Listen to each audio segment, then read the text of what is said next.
안식 주실 줄 믿습니다. 그 사랑과 은혜 안에서 더욱 풍성한 삶을 누릴 수 있는 우리 모두가 다들 되시기 바랍니다. 우리의 인생은 때때로 광야와 같은 그러한 인생사를 만날 때가 있습니다. 건강으로 인해, 경제적인 궁핍으로 인해, 또 풀 수 없는 복잡한 인간관계로 인해서 힘겨운 삶이 우리 가정에, 우리 삶에 가득할 때가 있다라는 것입니다. 하지만 그러한 광야 같은, 그러한 절망적이고 소망이 없을 것 같은 그러한 순간에도 실은 그 안에 오아시스와 같은 그러한 삶이 있음을 기억하시기 바랍니다. 오아시스를 만나면 그곳에는 물이 있고, 그 물로 인해서 야자수가 열리고 꽃들이 피는 그러한 지역도 있다라는 것이죠.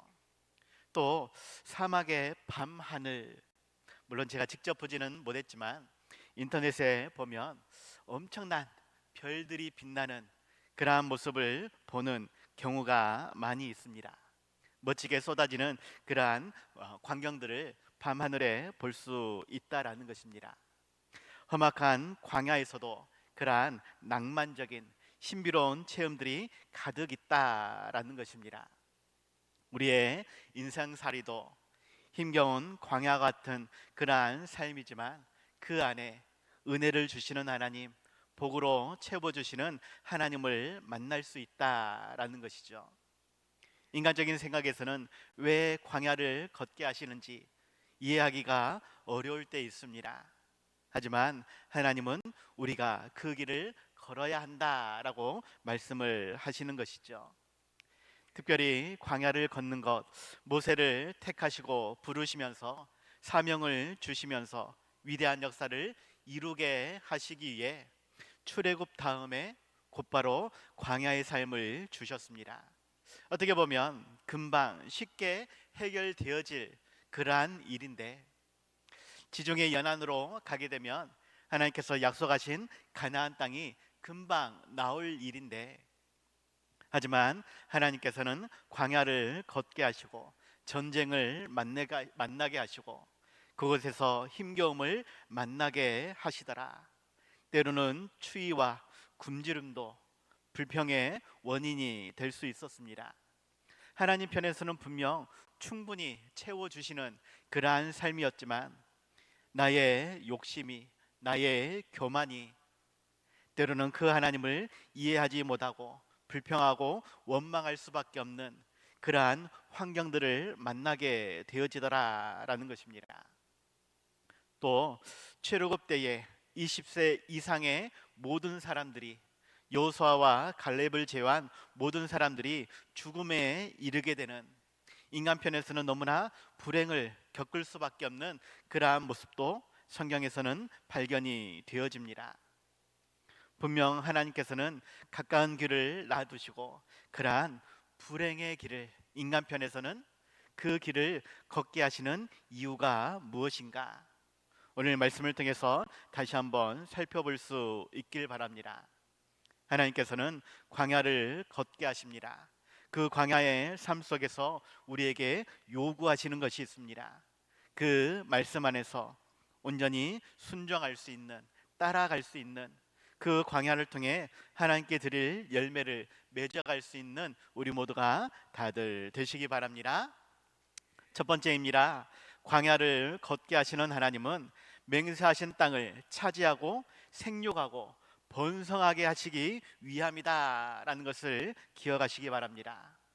광야를 걷게 하시는 하나님은 우리로 땅을 차지하고 생육하고 번성하게 하시기 위해, 물론 하나님을 떠나서가 아니라 더욱 하나님께 순종할 때에, 함께 동행하며 말씀대로 살아갈 때에 주신다라는 것이죠.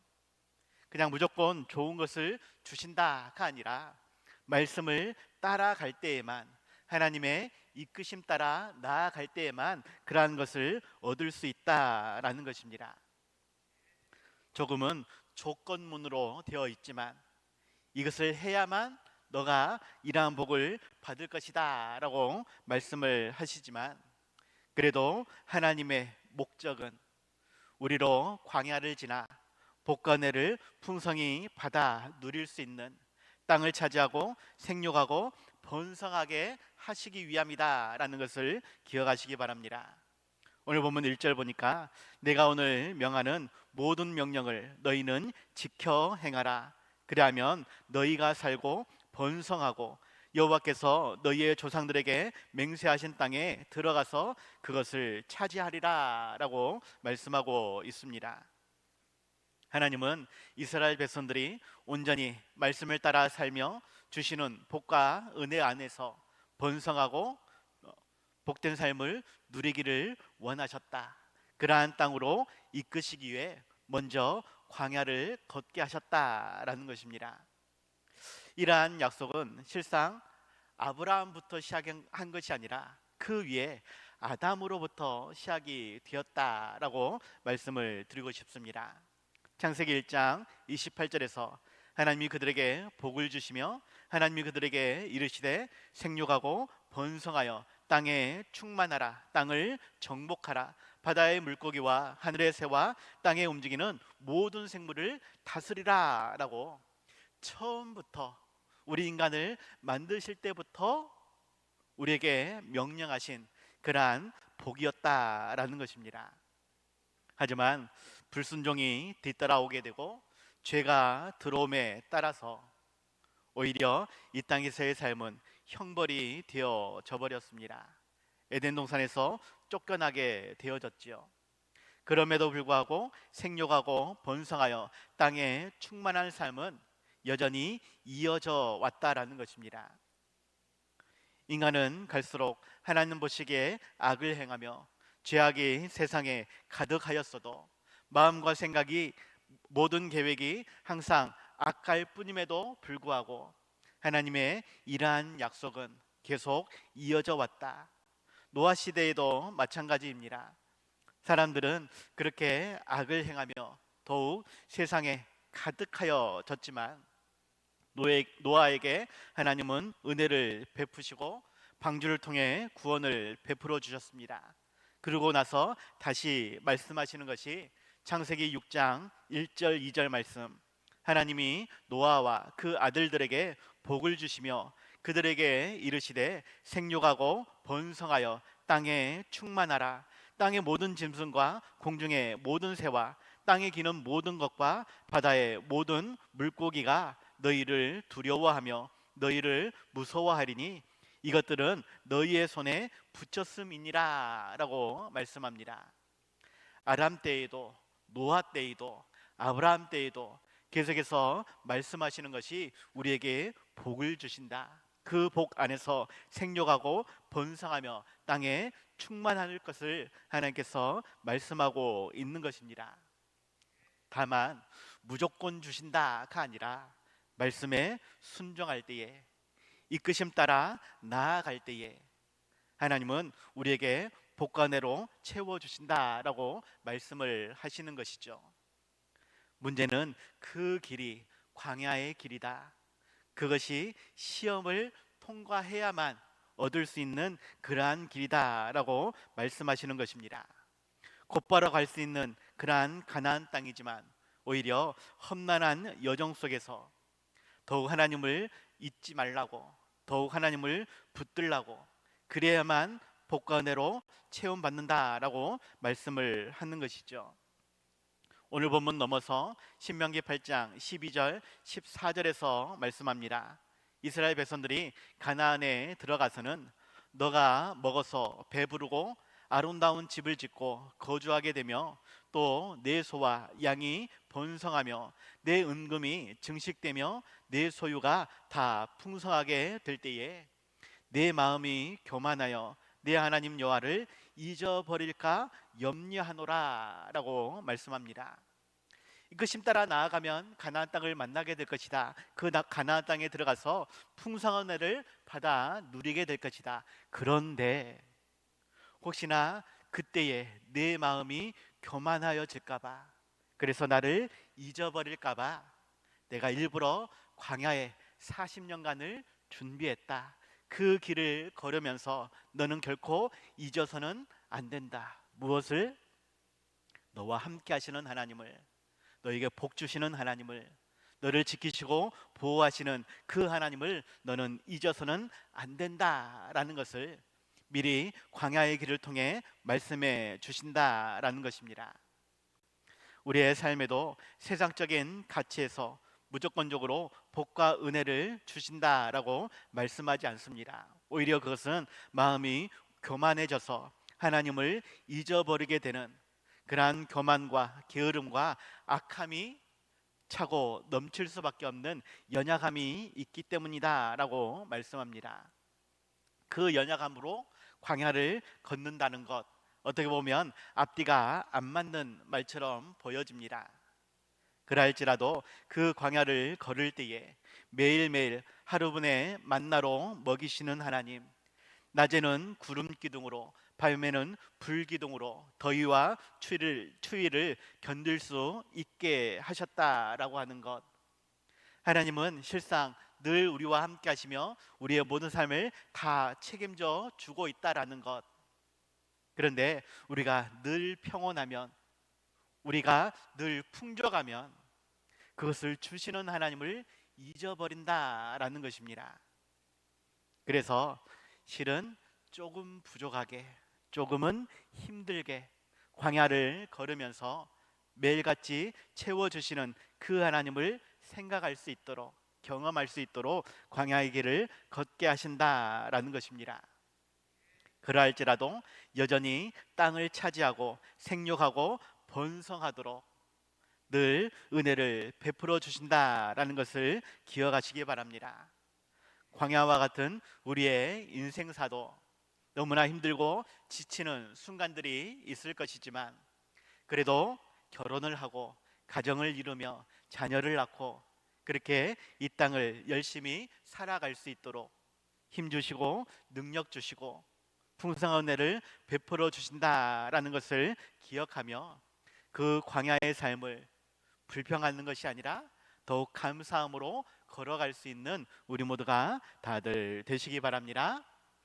두 번째로는 광야를 통해 우리가 더욱 겸손히 하나님을 의지하도록 낮추시며 시험하신다라는 것을 기억할 수 있길 바랍니다.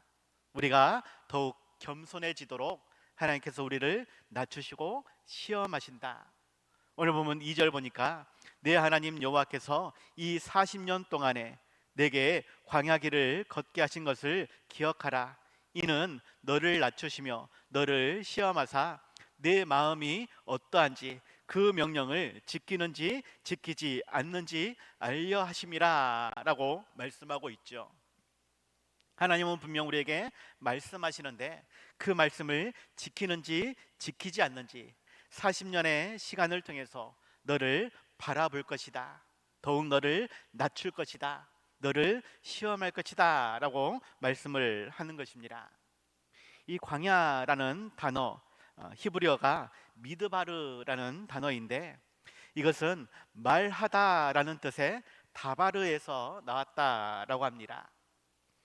하나님께서 말씀하시기 위해 광야를 지나가게 하셨다.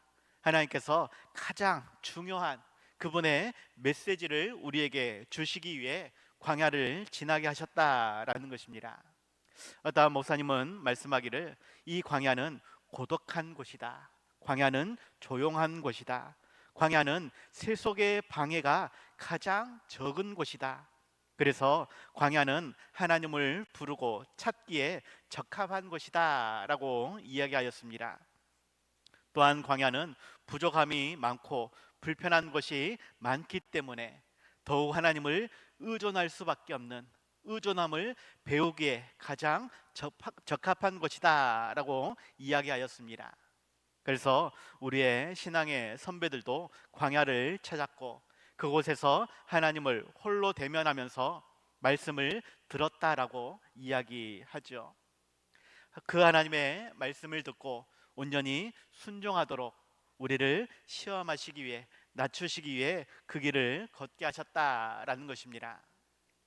특별히 신앙의 선배라고 이야기할 때 성경에서 두 사람을 생각해 보았습니다. 한 사람은 엘리야이고 또 한 사람은 사도 바울입니다.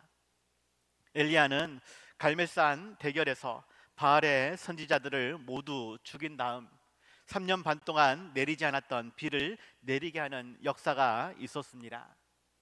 하지만 그 다음에 이세벨의 위협 때문에 광야로 도망갈 수밖에 없었죠. 로뎀나무 아래에서 죽고자 하는 그러한 엘리야의 모습까지 보게 되어집니다. 하지만 그곳에서 하나님을 만나고 위로와 평안을 얻게 되어지죠. 하나님께서 주시는 음식을 먹고 물을 마신 후에 더욱 광야 깊숙이 들어가 호렙산에 이르게 되었습니다. 그곳에서 다시 하나님을 대면했고 말씀을 들을 수 있었으며 다시금 힘을 얻고 사명을 가지고 돌아오게 되었다라는 것이죠. 그런데 사도 바울도 실은 성경에서는 많이 기록하고 있지 않지만 그도 광야로 들어갔다라는 모습을 발견할 수 있습니다. 갈라디아서 1장 15절에서 17절 말씀에 그러나 내 어머니의 태로부터 나를 택정하시고 그의 은혜로 나를 부르시니가 그의 아들을 이방에 전하기 위하여 그를 내 속에 나타내시기를 기뻐하셨을 때에 내가 곧 혈육과 의논하지 아니하고 또 나보다 먼저 사도된 자들을 만나려고 예루살렘으로 가지 아니하고 아라비아로 갔다가 다시 다메섹으로 돌아갔노라라고 말씀합니다. 그가 다메섹 도상에서 예수님을 만나게 되었습니다.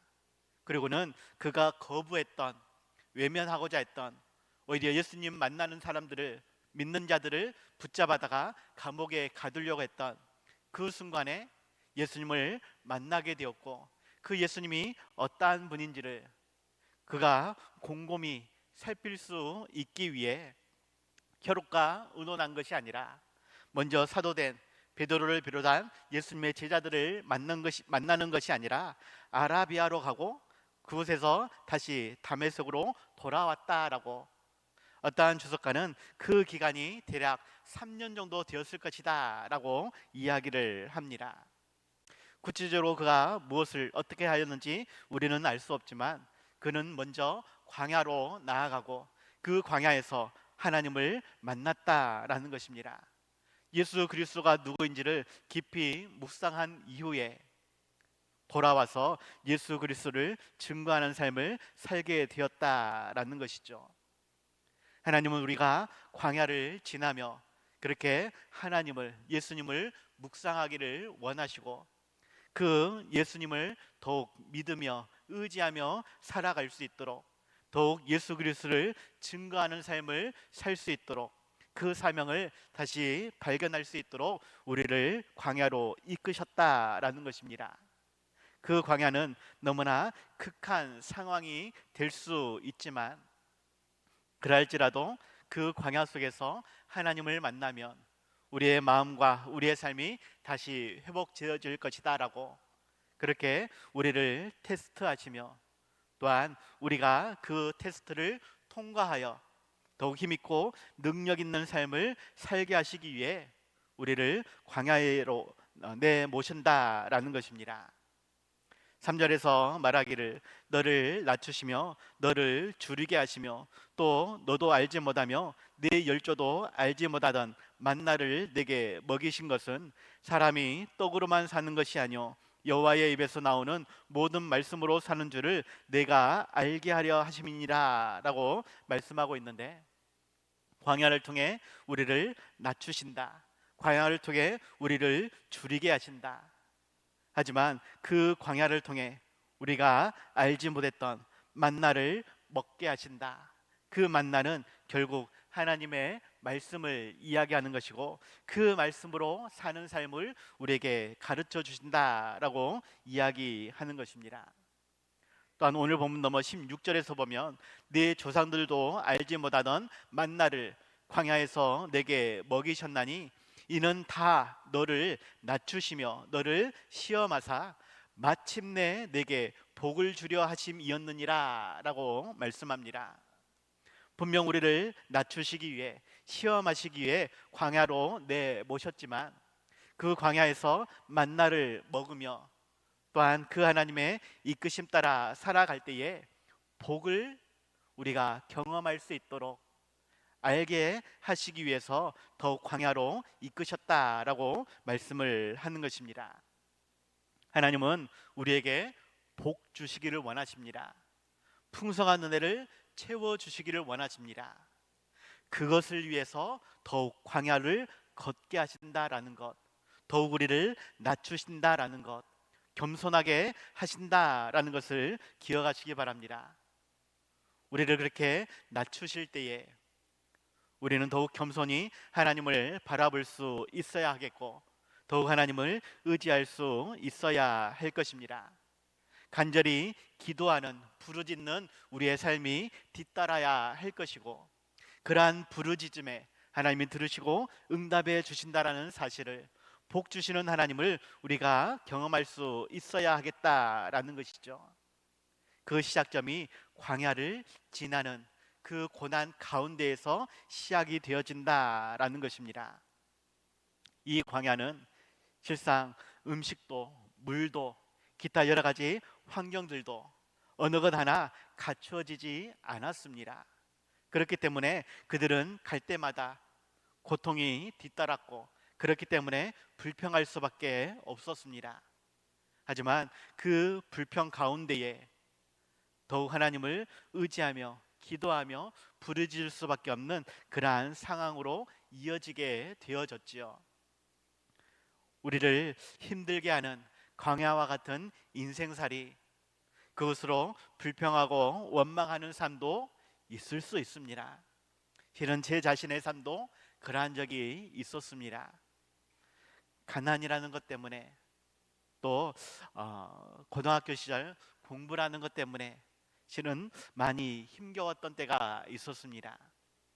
하나님을 너무나 불평할 수밖에 없는 저의 입장으로서는, 인간적인 입장으로서는 도저히 하나님이 이해되지 않아서 화를 낼 수밖에 없었던 그러한 순간들이 있었다라는 것입니다.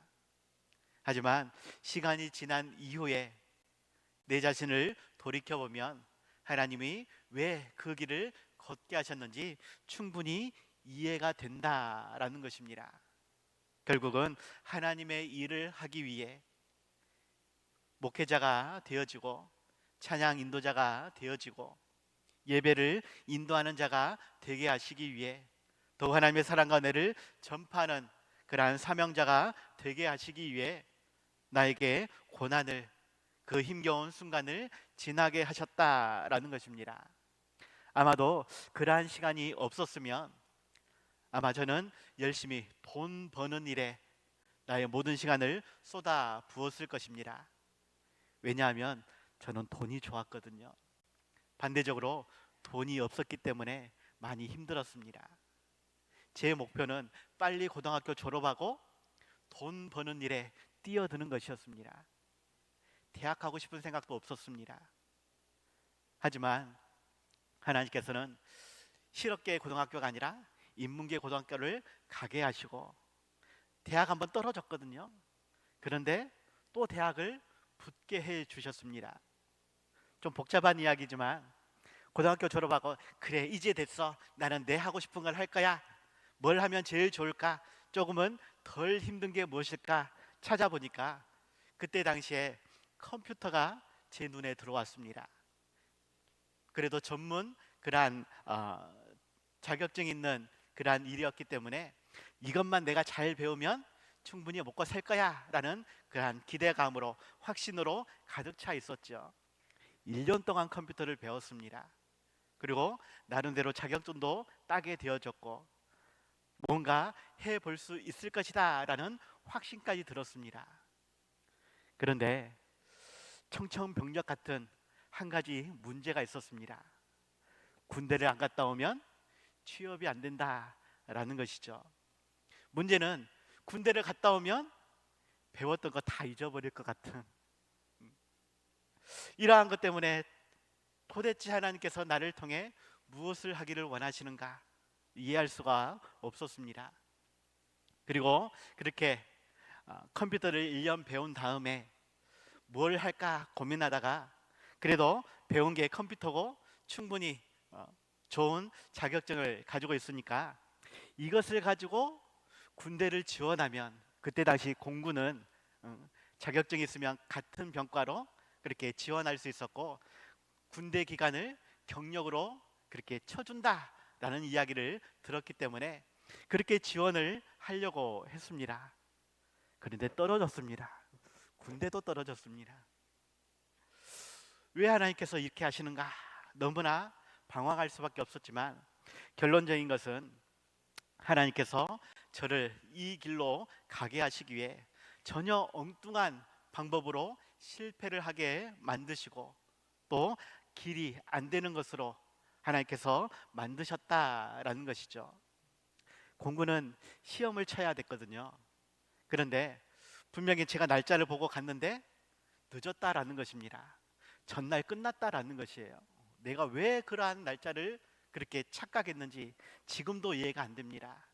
근데 하나님께서는 필요하시면 때로는 눈도 가리고 때로는 귀도 가리십니다. 반대로 필요하시면 우리의 영의 눈을 뜨게 하시고 영의 길을 열어주십니다. 하나님은 그 원하시는 뜻 안에서 우리에게 가장 좋은 것을 주시기 위해 그렇게 광야의 길로 이끄신다라는 것입니다. 그러한 광야를 통해 내 자신의 부족함을, 연약함을 온전히 인정할 수 있는, 그 하나님의 이끄심에 즐거이 순종할 수 있는, 더욱 은혜를 구하며 능력을 구하며 그렇게 하나님께 기도할 수 있는 우리가 되시기 바랍니다. 그럴 때에 우리를 더욱 높여주시고 더욱 우리에게 힘과 능력을 주신다라고 하는 것, 그 광야를 지날 수 있게 도와주신다라는 것입니다. 그 하나님의 이끄심을 온전히 믿고 순종할 수 있는, 더욱 겸손히 하나님을 바라볼 수 있는 우리 모두가 다들 되시기 바랍니다. 그래서 결론입니다. 광야의 길을 걷게 하시는 하나님은 우리 삶에 모든 풍성한 것을 주시기 위해 잠깐의 고난을 허락하셨다라는 것을 기억하시기 바랍니다. 우리의 삶에 모든 풍성한 것을 주시기 위해 잠깐 우리를 낮추셨다라고 하는 것. 오늘 보면 4절 보니까 이 40년 동안에 내 의복이 헤어지지 아니하였고 내 발이 부르트지 아니하였느니라 라고 말씀하고 있습니다. 하나님은 이스라엘 백성들이 아브라함을 통해 약속하셨던 젖과 꿀이 흐르는 땅 가나안 땅에 들어갈 수 있도록 이끄셨습니다. 원래는 한두 주면 10일에서 20일 정도면 충분히 갈 수 있는 그러한 지중해 연안의 길이 있었음에도 불구하고 오히려 광야를 지나는 시내산을 거치는 그러한 길로 이끄셨다라는 것이죠. 물론 그때에도 좀 더 일찍 들어갈 수 있는 기회가 있었습니다. 가데스 바네아에서 정탐꾼을 보낸 다음에 그들을 통해서 들어갈 수 있는 기회가 있었다라는 것이죠. 하지만 당시 가나안 땅의 사람들이 너무나 강하였고 그들의 성읍은 너무나 견고한 탓에 아무런 전쟁 준비가 없는 이스라엘 백성들로서는 그렇게 가나안 땅에 들어가는 것을 염두를 내지 못하였습니다. 실상 강하신 하나님이 함께 하고 계셨지만 그 강하신 하나님을 보지 못하고 자신들의 연약함 때문에 가나안 땅에 들어가기를 주저할 수밖에 없었다라는 것입니다. 그래서 하나님은 그들을 책망하시며 또다시 광야의 길을 걷게 하신 것이죠. 그렇게 38년의 기간을 또다시 광야를 걷게 하신 것입니다. 그 광야의 길을 통해 책망하시는 의도도 있지만 그들을 더욱 겸손히 낮추도록, 그 낮은 자리에서 더욱 하나님을 바라볼 수 있도록, 모든 것이 하나님 이끄심 따라 나아가야만 그들이 평온한 삶을 누릴 수 있다라는 것, 복을 받아 누릴 수 있다라는 것을 깨닫게 하시기 위해 더욱 광야의 길을 걷게 하셨다라는 것입니다. 하지만 그 모든 광야의 길에 구름 기둥과 불 기둥이 함께 있었고, 매일같이 만나와 메추라기로 먹이시는 하나님, 입히시는 그러한 하나님을 경험할 수 있었습니다. 40년 동안 의복이 헤어지지 않았다, 발이 부르트지 않았다, 이것은 있을 수 없는 일입니다. 제가 좀 부끄러운 일이지만 양복이 별로 없습니다. 아마 기억하실지 모르는데 항상 파란 옷입니다. 많지 않은 그런 옷이지만 제 나름대로는 그래도 열심히 5년, 10년 그렇게 입어 왔었는데, 어느 순간에는 뒷사람이 옷을 갖다 버리는 거예요. 왜 갖다 버리느냐? 이게 얼마나 닳았는지 좀 보라 라는 것입니다. 나는 그냥 항상 입었던 옷이었고 아무 문제가 없는 것처럼 보여졌는데, 아무리 오래 입어도 40년까지 입을 수 있는 그러한 옷은 없다라는 것입니다. 그런데 하나님께서는 충분히 우리를 입히시고 먹이시는 그 삶이다라는 것을 보여주고 계신다라는 것이죠. 우리 인생에 필요한 대로 풍성히 채워주시는 그 하나님을 믿고 의지할 수 있는, 끝까지 따라갈 수 있는 우리가 되시기 바랍니다. 또한 그 광야에서 무엇보다도 시내산에서 하나님은 십계명을 비롯한 언약과 성막을 주셨습니다. 특별히 스데반 집사는 이 모세 시대 이스라엘 백성들이 걷던 이 광야를 광야 교회라고 표현을 하는데, 사도행전 7장 38절을 보면 시내산에서 말하던 그 천사와 우리 조상들과 함께 광야 교회에 있었고, 또 살아있는 말씀을 받아 우리에게 주던 자가 이 사람이라 라고 하면서 모세를 소개할 때에 광야 교회를 소개하고 있다라는 것입니다.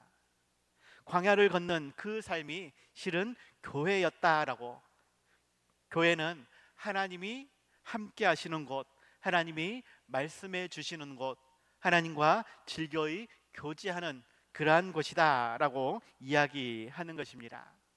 광야와 같은 우리의 인생살이가 오히려 교회와 같다.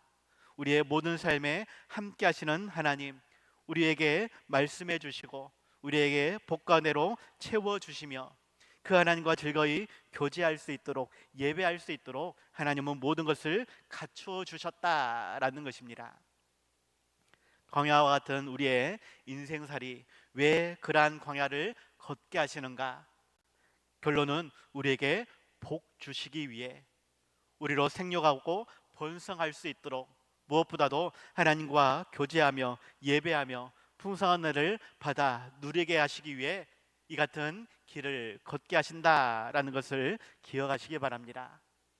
그 길이 인간적인 육신적인 눈에는 너무나 힘들고 지칠 수밖에 없을 것이지만, 오히려 그곳에서 우리를 낮추실 때에 더욱 겸손하게 하신다라고 하는 것, 우리에게 시험하시지만 그 시험을 통해 테스트를 통해 더욱 크신 은혜로 채워주신다라고 하는 것을 기억하시기 바랍니다.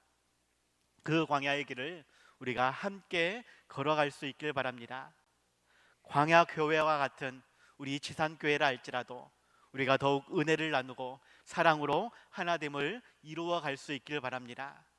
더욱 말씀 안에서 은혜를 나눌 때에 이곳이 하나님이 거하시는 성전이 되는 것이고, 하나님은 이 교회를 통해 우리에게 더욱 풍성한 은혜로 채워 주실 것입니다. 우리가 함께 그 교회를 세워갈 수 있는, 함께 광야를 걸어갈 수 있는 귀한 동역자들이 다들 되시기 바랍니다. 기도하겠습니다.